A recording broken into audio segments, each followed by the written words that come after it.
Please subscribe Tree Media.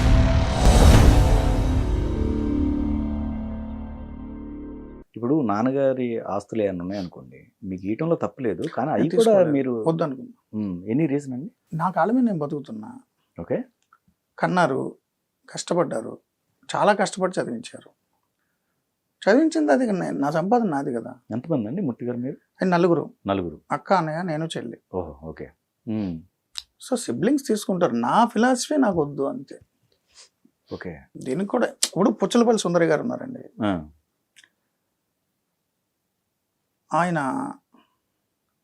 నేను పుట్టడానికి ముందే నా పేరు ముందున్న పొలం, నా పేరు అనుకున్న కులం నాకు వద్దని వదిలేశాడు సమాజం కోసం. 100,000 ఎకరాలు సమాజానికి పార్టీకి ఇచ్చేసాడు. వెనకాలన్న తోక ఉంటుంది కదా పేరులో, తీసేసాడు. పేరు వెనకన్న కులం, పేరు ముందున్న పొలం వద్దనుకున్నాడు. చాలామంది ఉన్నారు అలా, కొన్ని 100,000 మంది ఉన్నారు మహానుభావులు. ఏదో ఇన్స్పిరేషను ఏదో మనకి ఎందుకు అంతే. Okay, okay. సుందరయ్య గారు కొన్ని 1,000 ఎకరాలు ఇచ్చాడు పార్టీకి, సమాజానికి. పిల్లలు కూడా వద్దనుకున్నాడు. చాలా మంది ఉన్నారు అలా. ఓకే. అలాంటి అన్ని పార్టీల్లో ఉన్నారు. అన్ని పార్టీ సంచలనాలు కూడా మీరు నాట్ ఓన్లీ అంటే పొలిటికల్ కాకుండా కొన్ని సంచలనాలు ఉన్నాయండి మీరు. ఇప్పుడు వేణుస్వామి గారిది అదొక సంచలనం ఆ టైంలో. సో ఇట్లా ఒక ఛాలెంజింగ్ ఎపిసోడ్ అంటే ఖచ్చితంగా మూర్తి గారు అంటే ఒక కాంట్రవర్షియల్కి కేర్ ఆఫ్ అడ్రస్. అంటే మనం సమాజంలో ఆ రోజు జరుగుతున్న ఇష్యూస్ టేకప్ చేస్తామండి జర్నలిస్ట్గా. ఓకే. వేణుస్వామి గారి మీద నాకు వ్యతిరేకత ఏం లేదు. అయితే వేణుస్వామి గారు ఆ రోజు క్లెయిమ్ చేసుకున్నది ఏంటంటే, ప్రధానమంత్రిని కలిశాను, ప్రధానమంత్రితో ఆయన దిగిన ఫోటో, సో ప్రధానమంత్రిని కలిశాను, ఆయన కూడా మాట్లాడారని క్లెయిమ్ చేసుకున్నారు. మేము కొంతమంది స్నేహితులు రైట్ టు ఇన్ఫర్మేషన్ ప్రకారం సమాచారం తీసుకున్నారు. ప్రధానమంత్రి కార్యాలయంలో సో అండ్ సో ఆస్ట్రాలజర్ కలిసారా, వాళ్ళు సమాచారం ఇచ్చారు, అసలు కలవలేదు. సో ఈ ఫోటో పబ్లిష్ చేసుకున్నారు కదా వేణుస్వామి గారు, ఈ ఫోటో ఎవరిది? అది మనకున్న టూల్స్ ద్వారా, గూగుల్ ద్వారా ఆ ఫోటోలు వెనక్కి వెళ్తే అది అస్సాం ముఖ్యమంత్రి. ఓకే. సేమ్ ఫోటో, ఫేస్ మాత్రం మార్ఫింగ్. Okay, okay. అందుకని అది ఆ రోజు ఛానల్లో కూర్చొని ఎవరైతే యాక్టివిస్టులు ఉన్నారో వారి ద్వారా వేణుస్వామి గారు లైవ్లో కూర్చొని అడిగాను, ఇది మీద మీరు చేశారు. బాబు గోవిందరావు గారు కూడా లైవ్లోకి వచ్చారు. కాదు అన్నారు ఆయన, ఏదో ఊరికే మేము పెట్టుకున్నాం అన్నారు. తప్పుడు క్లెయిమ్ కదా పిఎంతో. ఇప్పుడు ఎలా ఉంటుందంటే సమాజంలో సెలబ్రిటీలు ఏదైనా యాడ్ ఇచ్చినా ఏమి ఇచ్చినా మిగిలిన వాళ్ళు ఇన్ఫ్లుయెన్స్ గురవుతారు. రైట్. సో అసలు సెలబ్రిటీలతో మీరు యాడ్ ఇప్పించేది అందుకు కదా ప్రచారం, మిగిలిన వాళ్ళంతా కూడా ఫాలో అవుతారు. ప్రధానమంత్రి కలిశారు వేణుస్వామి గారిని అంటే దేశంలో ఉన్న అందరూ ఆయన నమ్మకం పెట్టుకుంటారు. సో ఒక ప్రధానమంత్రిని ప్రచారానికి వాడడం కరెక్ట్ కాదనేది నా కన్సర్న్. నాకు వేణుస్వామి గారి వ్యతిరేకత ఏం లేదు, వారేమో నా శత్రువా. అందుకని నేను స్టోరీ చేసి కౌశల్ ఆర్మీ అదొక పెద్ద ఇష్యూ అవుతుంటుంది. బిగ్ బాస్కి వెళ్ళిన కౌశల్ గారి అంటే ఒక ఆర్మీ, అంటే ఆయన అభిమానులందరూ ఆయన కాంపిటేటివ్ని, అంటే హౌస్లో ఉన్న మిగిలిన పోటీదారులని ఎవరో ఉన్నారు, నాకు గుర్తులేదు, తనీష్ ఎవరో హీరోలు చాలా మంది ఉన్నారు. అదే షోలో బాబు గోవిందన్ గారు అందరూ ఉన్నట్టు గుర్తులేదు. సో అందరినీ బుల్లింగ్ చేశారు డిజిటల్ ఆర్మీ. అసలు మనుషుల్ని కనీసం ఒక మనిషికి ఒక సెల్ఫ్ రెస్పెక్ట్ ఉంటుంది, అది కూడా లేకుండా కౌశల్ ఎలా అంటావా, మా అన్నని ఎలా అంటావా, మా అన్న ఎలా అంటావా, నీ బతికే అంటే వ్యక్తిగతంగా కుటుంబాల పరంగా భయంకరంగా బుల్లింగ్ చేశారు కొంతమంది కౌశల్ ఆర్మీ. అది కరెక్ట్ కాదనిపించింది నాకు. ఒక దశలో అండమాల్ వాళ్ళు, స్టార్మా వాళ్ళు కూడా ఇంతమంది అభిమానులు ఓట్లేస్తున్నారు కాబట్టి ఇన్ఫ్లుయెన్స్ గురయ్యారేమో అని భయపడ్డారేమో కూడా వచ్చినాయి, మిగిలిన వాళ్ళు మాట్లాడారు. నాకు భయం లేదు. సో నేను రీసెర్చ్ చేశాను. ఆయన 3 క్లెయిమ్స్ చేసుకున్నారు. ప్రైమ్ మినిస్టర్ ఆఫీస్ని నాకు ఫోన్ వచ్చి అభినందించారు. అది కూడా నేను రీసెర్చ్ చేశాను. ఫోన్ చేయలేదు. పిఎం ఎందుకు ఫోన్ చేస్తారు తెలుగు బిగ్ బాస్లో గెలిచిన వాళ్ళకి? కాదు కదా. రాంగ్ క్లెయిమ్ అది, రాంగ్ క్లెయిమ్ అది. సో అందుకని నేను లైవ్లో అడిగా, ఏ నెంబర్ నుంచి వచ్చింది సార్? ఈ నెంబర్ నుంచి వచ్చింది, నేను వేరే పనిలో ఉన్నాను, పిఎం గారు అభినందించారు. ఆ నెంబర్కి నేను లైవ్లో కాల్ చేశాను.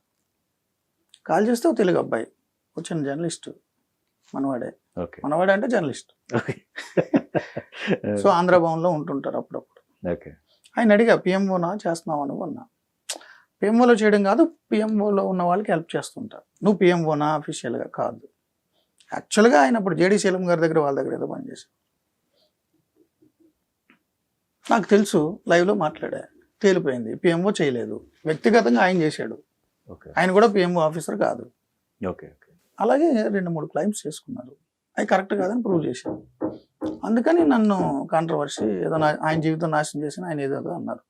నేను ఎందుకు నాశనం చేస్తా ఒకళ్ళ జీవితాన్ని? నాకేం అవసరం కాదు కదా. అండ్ ఎక్కడో ఊర్లో దెయ్యాలు తిరుగుతున్నాయి, భూతాలు తిరుగుతున్నాయి, రాత్రిపూట అటు వెళ్తే జనాలు చచ్చిపోతున్నాను, ఊరంతా ఖాళీ చేసి ఏదో విస్తళ్ళలో రక్తపన్నం పెట్టి నిమ్మకాయలు మిర్చిలు పెట్టి చాలా చేశారు. నేను వెళ్ళి ఆ రక్తపన్నం తిని ఆ నిమ్మకాయ కోసుకొని షరబత్ తాగా. ఏదయ్యో నన్ను ఏం చేయలే. అలాంటివి చేశాను కాబట్టి నేనేదో ఇలాంటి నమ్మకాలకు వ్యతిరేకంగా పనిచేసేవాడినని, హేతువాదనని, నాస్తిక రకరకాల కాంట్రవర్సీస్ జరుగుతుంటాయి సార్. శ్రీరెడ్డి గారు అక్కడ కూర్చోవటానికి ప్రధాన కారణం మూర్తి గారే. అది తప్పు. ఆయన దగ్గర నుంచి డబ్బులు వెళ్ళబడ్డాయి అని ఇట్లా కొన్ని కాదు కదా. నేను ఏదైనా జర్నలిజంలో స్టోరీ చేసి అంటే ఒకళ్ళు డబ్బులు ఇవ్వను, ఒకళ్ళు డబ్బులు తీసుకోను. ఓకే కాదు, ఇప్పుడు శ్రీరెడ్డి గారి గురించి ఎవరేం మాట్లాడి నేను చెప్తున్నా, నేను డబ్బులు ఇచ్చి ఆమెతో చేయించలేదు అండ్ నేను అసలు మాట్లాడలేదు. ఇంకొకటి కూడా, మీరు పబ్లిక్ డొమైన్లో ఉన్నాయి ఇప్పుడు, మీరంటే నాకు చాలా రెస్పెక్ట్ అంజి గారు. మీరు పబ్లిక్ డొమైన్లో ఉన్న మహా టీవీ వీడియోలు తీయండి, రైట్? ఆ ఇన్సిడెంట్ జరిగింది కదా ఫిలిం ఛాంబర్. అవును. దానికంటే ముందు 1-2 days ముందు డిబేట్స్ జరుగుతున్నప్పుడు నాకు ఇలా అన్యాయం జరిగింది, నేను నిలదీస్తాను ఏదైనా చేసి అని అంటే లైవ్లో నేను కో ప్యానలిస్ట్ కరాటే కళ్యాణ్ గారు మందలించాం. అంటే ఇలా చేస్తాను కాదు, నేను ఏదో ఒకటి చేస్తాను, అది రెచ్చిపోతా అన్నప్పుడు ఏంటి అది అర్థం ఉందా మీరు చేసే పనులకి? అలా ప్రొవోక్ అయిపోకూడదు, అలాంటి ఇష్యూస్ చేయకూడదు, కూర్చొని మాట్లాడాలి, సమస్య సొల్యూషన్ ఉంటుంది. అలా ఎందుకు చేస్తాను? కరాటే కళ్యాణ్ గారు ఆమె మీద కేకలేసారు, నేను కూడా మందలించాను, అయింది కదా. తర్వాత మా ఊర్లో మా అమ్మకు ఒంట్లో బాలు, సడన్గా ఫోన్ వచ్చింది,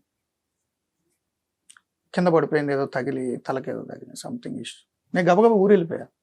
నేను ఊర్లో లేను, ఆమె ఆ రోజు ఫిలిం ఛాంబర్లో కూర్చుంటే నేను ఊర్లో లేను. Okay okay. మా అమ్మ హాస్పిటల్లో ఉంటే అమ్మ పక్కన కూర్చున్నా. నాకు తెలియదు ఏం జరిగిందో కూడా నాకు తెలియదు. నేను సోషల్ మీడియా చూసి ఫాలో అయ్యే సిచ్యువేషన్లో కూడా లేదు నా సిచ్యువేషన్. నేను అమ్మ దగ్గర ఉన్నా, అమ్మ హెల్త్ బాగాలేదు, ఊరు వెళ్ళా, నా ఊర్లో సిగ్నల్ కూడా సరిగ్గా లేదు, ఫోన్ కూడా వాడేం లేదు, నాకు తెలియదు. తర్వాత నేను 2 రోజుల తర్వాత వచ్చా, అప్పుడు అందరూ నన్ను అనడం మొదలెట్టారు. సో నేను అలా చేయనండి ఎప్పుడు కూడా, నేను అలా చేయను. నేను అప్పుడు టేకప్ చేసిన ఇష్యూ కూడా కాజ్ అండి. మీరు చూస్తే దాని తరువాత చాలా కాలానికి మీటూ మూమెంట్ వచ్చింది. పెద్ద పెద్ద మంత్రులు, కేంద్ర మంత్రులుగా పనిచేసిన వాళ్ళ మీద కూడా ఆరోపణలు వచ్చినాయి. చాలా పెద్ద పెద్ద జర్నలిస్టులు, ఎంజే అక్బర్ లాంటి వాళ్ళ మీద ఆరోపణలు వచ్చినాయి. మీటూ మూమెంట్ ఓన్లీ ఇండస్ట్రీలోనే కాదు సార్, సాఫ్ట్వేర్లో కానీ, మీడియాలోనే కానీ, ఈవెన్ పొలం పనులు చేసుకునే ఆడవాళ్ళని కానీ నేను చెప్పినట్టు వింటే నీకు ఉద్యోగం ఇస్తా, నీకు డబ్బులు ఇస్తా, నీకు పదవి ఇస్తా, నీకు ప్రమోషన్ ఇస్తా, నీకు ఛాన్సెస్ ఇస్తా అంటే అది నీకున్న పొజిషన్ అబ్యూజ్ చేయడం, అది కరెక్ట్ కాదు. ఇద్దరు మేజర్లైన వ్యక్తులు పరస్పర అంగీకారంతో, వారిద్దరి మధ్య ఎలాంటి ఇంటిమసీ ఉన్నా మూడో వ్యక్తికి సంబంధం లేదు. ఇది సుప్రీంకోర్టు జడ్జిమెంట్ కూడా. మేజర్లైన ఇద్దరు వ్యక్తుల మధ్య ఉన్న ఇంటిమసీ పరస్పర అంగీకారంతో నేనెవరిని అడగడానికి, నాకేం సంబంధం? కాకపోతే ఛాన్సెస్ ఇస్తాను అని ఎర చూపి, ఆశ చూపి, వ్యక్తిగతంగా లబ్ధి పొంది ఆ తర్వాత ఆమెని పక్కన పట్టేయడం, అది చీటింగ్. ఓకే, ఆ కాజ్కి నేను సపోర్ట్ చేశాను. శ్రీరెడ్డి గారికి వ్యక్తిగతంగా సపోర్ట్ కాదు. నేను ఇప్పుడు కూడా కట్టుబడి ఉన్నా. ఆ రోజు శ్రీరెడ్డి గారు రేట్ చేసిన ఇష్యూకి నా మద్దతు ఉంది, అది లైవ్లోనే చెప్పాను, ఇప్పుడు కూడా చెప్తున్నాను. No regrets at all. ఎవరైనా సరే, ఈవెన్ మీడియాలో కదా, ఈవెన్ సాఫ్ట్వేర్ ఇండస్ట్రీలో కదా, ఎక్కడైనా లేదు, పొలంలో పనిచేసే ఆడ వ్యవసాయ కూలీని, ఆ రైతు తరపు కౌలు రైతు, అక్కడున్న యజమాను, నాకు నువ్వు సహకరిస్తేనే నీకు కూలిస్తాను అన్నాడంటే అది మోసం, తప్పు. స్త్రీని ఆ రకంగా వాడుకోవడానికి నేను వ్యతిరేకం అంటున్నా. వారిద్దరి మధ్య అవగాహన ఉంటే నేను ఎవరినండి అడగడానికి, నాకేం సంబంధం? నేను ఆ ఇష్యూస్లో నేను ఇన్వాల్వ్ అవును. ఆ కాజ్కి నేను మద్దతు ఇచ్చాను. అంటే మీరు ఇచ్చిన కాజ్ మంచి కోసం, బట్ అది చాలా డీవియేట్ అయ్యి రకరకాల అది మన చేతిలో ఉండదండి. ఉమ్, ఇప్పుడు నేను కాజుకి మద్దతు ఇచ్చాను కాబట్టి అక్కడ ఉన్న వ్యక్తులు దాన్ని వేరే విధంగా డీవియేట్ చేశారు కాబట్టి ఉమ్, నాకెందుకు ఈ సమస్య, నేను కూడా తగ్గిపోతే ఆ కాజును రైట్ చేసేది ఎవరు? ఇప్పుడు ఓకే ఏదైనా అంశంలో ఒక ఉద్యమం జరుగుతుంది అంజి గారు. ఓకే అదే ఒక ఉద్యమం మొదలైనప్పుడు ఆ ఉద్యమం ప్రారంభ దశలో 4-5 ఉంటారు కాబట్టి వాళ్ళ భావజాలం ద్వారా లీడ్ చేద్దాం అనుకుంటారు. ఒకసారి స్ప్రెడ్ అయిన తర్వాత మీ చేతిలో కూడా ఉండదు. ఓకే ఏ ఉద్యమైనా కానీ మీ చేతిలో కూడా ఉండదు. అలా ఇంకా అలా పెరిగిపోతుంది. ఎవరి నిర్ణయాలు వారు తీసేసుకుంటారు. ఓకే అది ఎనీ ఉద్యమం రైట్ మన చేతిలో ఉండదు. అది ఎక్కడెక్కడికి వెళ్ళిపోతే ఉద్యమాల్లో లోపాలు ఉంటాయి, ఉద్యమ నాయకులకు ప్రలోభాలు ఉంటాయి, ఉద్యమ నాయకులు లొంగిపోతారు. ఎన్ని ఉద్యమాలు మనం చూడలేదు? అద్భుతంగా ప్రారంభమైన తర్వాత లొంగిపోయి, తర్వాత ప్రలోభాలు పాలయ్యి, తర్వాత అసలు దేనికోసం వచ్చారో దానికి ఎగ్జాక్ట్ ఆపోజిట్గా పనిచేసి ఆ ఉద్యమం నీచంగా దిగజారిపోయి చాలా జరుగుతాయి. అది నా చేతిలో లేదంటున్నా.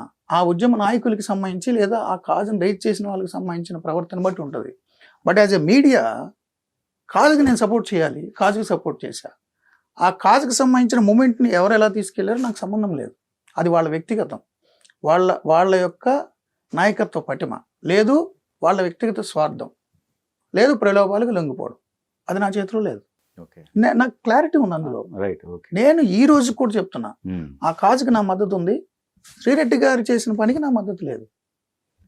ఆ రోజు ఆమె కూర్చున్నదాన్ని నేను ముందు 2 రోజుల ముందే, నాకు గుర్తులేదు, మీరు కూడా నాకు హెల్ప్ చేయండి, యూట్యూబ్లో ఉంటాయి. నేను కరెక్ట్ కళ్యాణ్ గారు ఖండించాం. అంటే అగ్రెసివ్గా ఏదో చేసేసుకుంటానంటే, ఏదో చేసేసుకుంటానంటే ఇదని కాదు, ఏమో ఫిజికల్గా ఆమె హర్ట్ చేసుకుంటుందో ఏంటో సంథింగ్ ఏదో జరిగింది, వద్దని వారించాం. అలాంటి వాటికి నేను వ్యతిరేకం అంటున్నా. ఇప్పుడు ఈ సినిమాలో కూడా నా హీరో జర్నలిస్ట్ రోహిత్ గారు హింసకు పాల్పడ్డు, ఏం జరిగిందో చెప్తారు, చావుకు తెగిస్తారు. జర్నలిస్ట్ అనేవాడు అంతే. మనం యాంటీ సోషల్ యాక్టివిటీస్ చెయ్యం, యాంటీ సోషల్ యాక్టివిటీస్ బయట పెడతాం.